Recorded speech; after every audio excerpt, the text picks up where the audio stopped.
I just dream.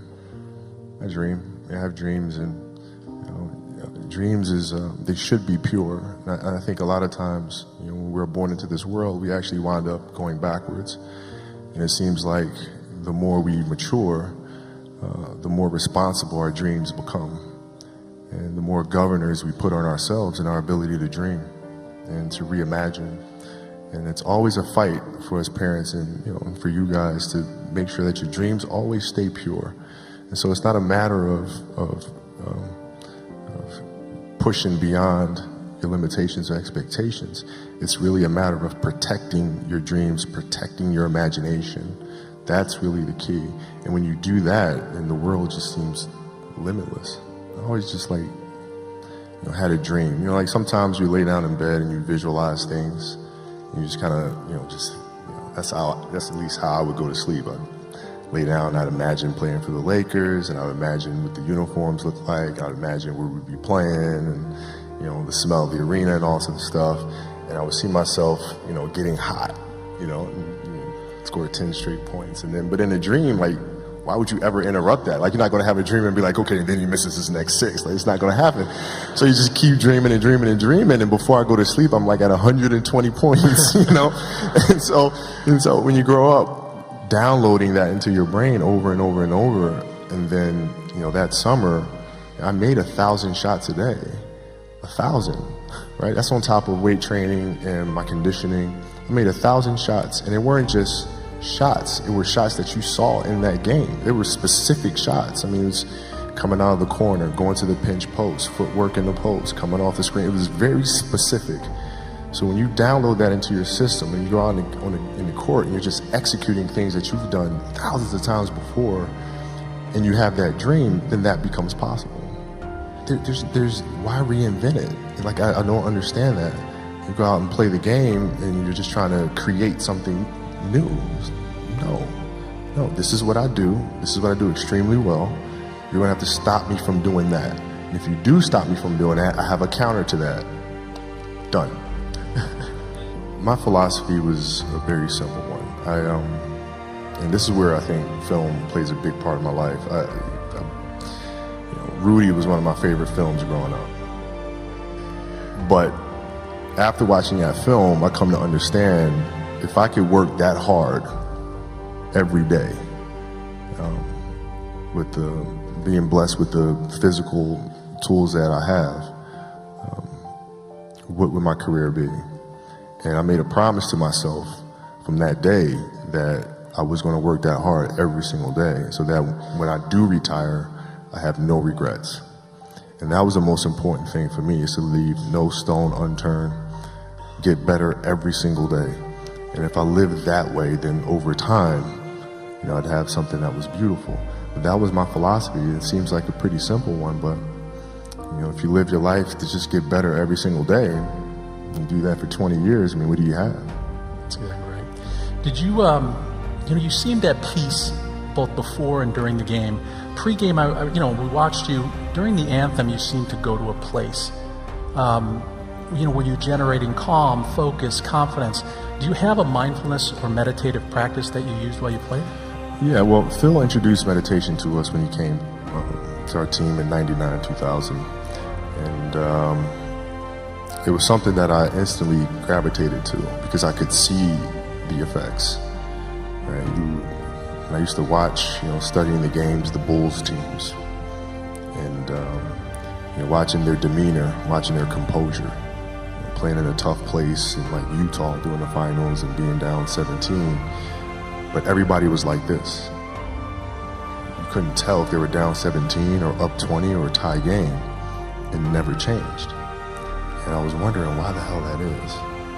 And that's when I started doing more research. And when Phil came, I immediately gravitated to it and found myself accepted the challenge of finding what that space is.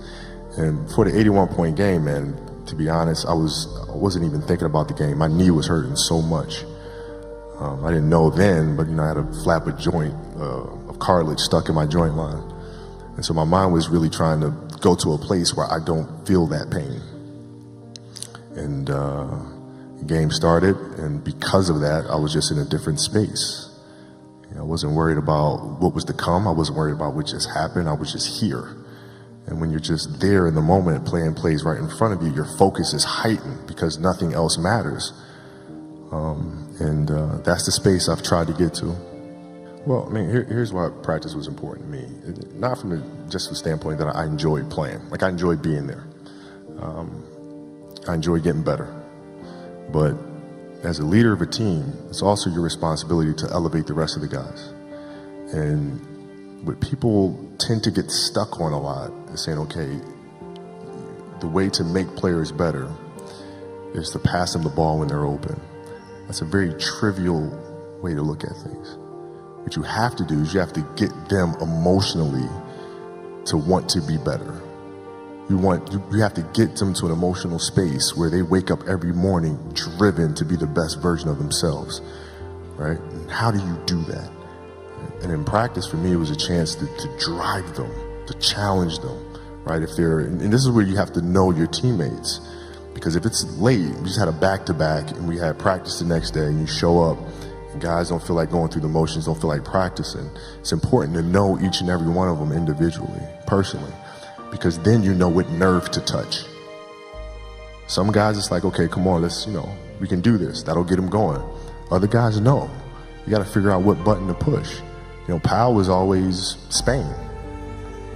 If I tell them how they lost in a gold medal to us and how they're going to lose again, how I'm going to beat your ass in practice just like I beat you in a gold medal game, he would hate that.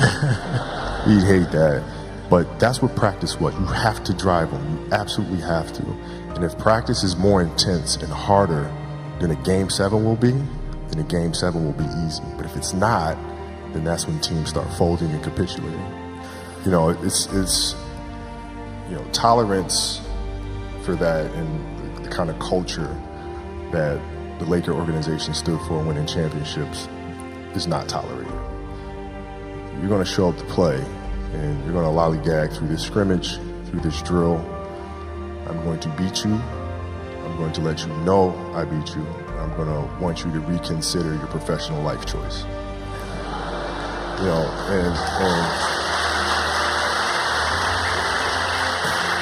And for the most part, people will say, okay, that doesn't make a great teammate. Well, I'm not here to be a great teammate. I'm here to help you win championships.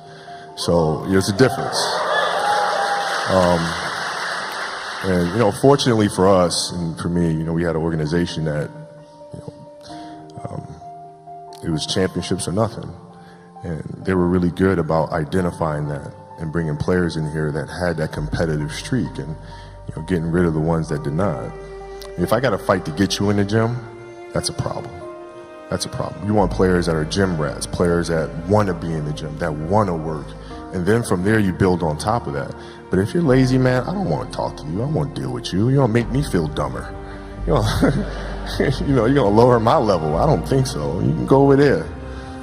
There's plenty of teams in here where you'll fit right in. Like the Lakers, I've been a Laker fan since 5 years old, man. I know the Laker history all the way from Minneapolis all the way to where it is today. Right? So it's in my blood. And this family, her father, believing in me and standing by me and all sorts of stuff. Like, I'm not gonna go anywhere. Like, this is home to me. We work through this stuff together. And like, as a leader, you gotta be able to take the good with the bad, man. You can't just, because the ship's sinking, all of a sudden I'm gonna jump off and swim to another ship like that. You don't do that, right? You can win championships in front of everybody, and you could miss the playoffs in front of everybody. You gotta be able to take both sides of it.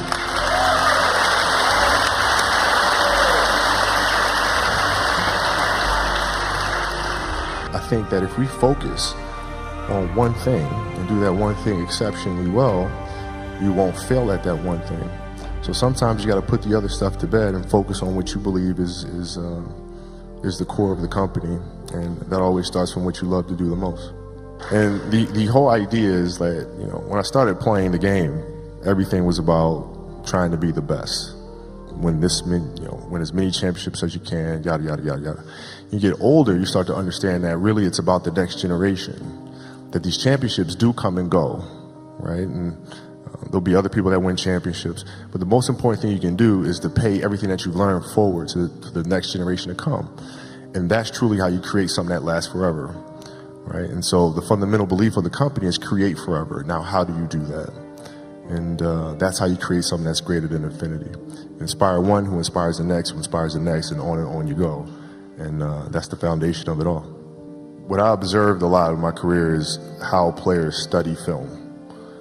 Because now it's become like you watch game film, you see what you do right, you see what you do wrong. Okay, let's do more of that, let's do less of that, right? But the way I grew up, from Tex Winter, Phil Jackson, the way film was broken down, it was broken down to the smallest detail. It was broken down to the right angle. It was broken down to foot placement, timing, looking at the posture of a teammate. You know, what could he be thinking? What could he be feeling? Same thing with the opposition. You know, you watch the feed, watch players go into the timeouts, who's talking to who's not talking. You start looking at every little thing. And so watching the game for me would take like 5 hours. And that attention to detail is what's missing. So I felt like if I can put that in a show and have the next generation, these 11-year-old kids, 12-year-old kids, start watching the game at that level, what are they going to be when they're 25? You know, what level would they be at then? It's a passion of mine to get that thing going. Understanding empathy and compassion. Because as a young kid, when I came in the league, it was like, I'm driving this way, and either you're going to be on the train or be on the track, right? There was no such thing as understanding that people have lives outside of the game, which apparently I did not. But like if I understood that at an early age, then it helps me as a leader to communicate better. I came to understand that later, getting to know people on a personal level. What are their fears? What are their insecurities? Right? What are their dreams and ambitions, desires, those sorts of things. When you come to understand that about a person, then you can help them reach the best version of themselves. So I wish I'd known that earlier. The competitiveness that I bring to work every day is really helping people, in a sense, be competitive with themselves. Right? If you're animating something, or you're writing a screenplay, or you're composing a piece of music, is that the best you can do? Right? Don't ask me. Don't say, okay, do you approve? Don't ask me. I'm not the musician. I'm not the composer. You know. Right? So the competitiveness is more from an individual perspective. Is this the best you can do? And if the answer is yes, then off we go. And I think it's important for athletes to own what it is that they're going through. It's awareness. Right? I think a lot of times we try to tell children, tell young athletes in particular, that if you have those thoughts and those feelings, that's weakness. That's bad. You shouldn't be feeling that. Which then causes them to, right, feel some type of way about themselves. Right? And they carry that around with them for the rest of their lives. And I think the most important thing is for us to be aware of what's going on in here. Not that it's bad, good, or indifferent, but it's awareness.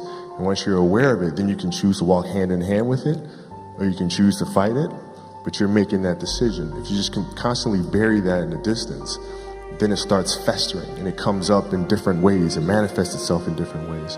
So I think it's unbelievable what DeMar and what Kevin are doing, and hope to see more of it. And for me, it was the discipline, the teamwork. I think teamwork's the most important thing. In a sense of, sports is a place where you can have so many different ethnicities, people from different religious beliefs, political beliefs, which are all grounded with one focus of achieving one thing, right? So being able to put those things to the side to accomplish a goal. And that's one of the strongest lessons I think you should take from team sports. And I think the important thing that we can do as parents is to lead by example, but also encourage our children to think incrementally. Not to say, okay, I want to be like, Gianna, for example, my daughter who plays basketball now. She said, Dad, can you teach me how to play basketball? I'm like, sure. She's like, okay, I want to be better than you. I'm like, all right, cool. Let's start with 15 minutes a day. All right, and for 15 minutes a day, we just stood right in front of the hoop and just shot. Right under the hoop. We didn't move around, we didn't do any dribbling, just 15 minutes a day, just shoot here. Right? And you do that for a month and a half. And then next month you step back. And the next month you step back again. And then you start working on dribbling. Right? And so I think through actionable things is how we teach our children. Right? Because we can sit there and tell them, we're not, we're a kid, we didn't listen, right? But through sports, you can teach them how to think things incrementally, because that's the way they behave. And if it becomes a part of their process in sports, it'll become a part of their process in life as well.